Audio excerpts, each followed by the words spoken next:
The Electoral Commission last evening told the Supreme Court that it conducted the repeat presidential election as directed by the judges when they annulled the poll. Lawyers for the commission said the electoral agency tightened procedures on the technology side, transferred staff, set up a new project team, involved all stakeholders and adopted a policy of transparency in its bid to avoid the loopholes that resulted in the cancellation of the election.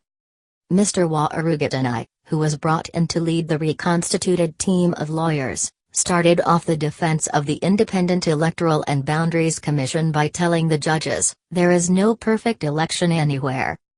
Election. Mr. Karori Kamau, one of the agency's lawyers, said with the violence in 25 constituencies and a November 1 deadline to hold the election, the team was operating in unprecedented circumstances. "We were operating in very unique circumstances. It is the first time a presidential election has been nullified.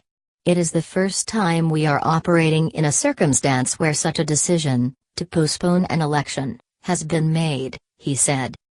Mr. Mahatsaman, who explained the process on the day of the election and the technological aspects and the systems put in place to ensure the exercise was not compromised, said the performance this time around was excellent.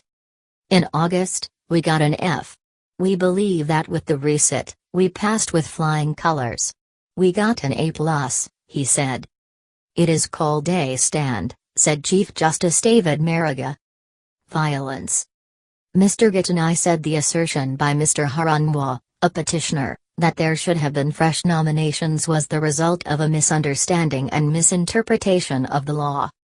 "Nobody has approached any court saying they have been locked out of the election," he said. Mr. Karori described the preparations made to have the election held in all constituencies and the circumstances that forced the commission to declare the result without elections being held in some 25 constituencies in 4 counties in Nyanza. He cited violence that rocked the areas, saying the commission then invoked the law allowing it to declare the result if the remaining votes would not make a difference in the result. Mr. Simon said the commission had put in place a foolproof system to ensure that the election could not be compromised.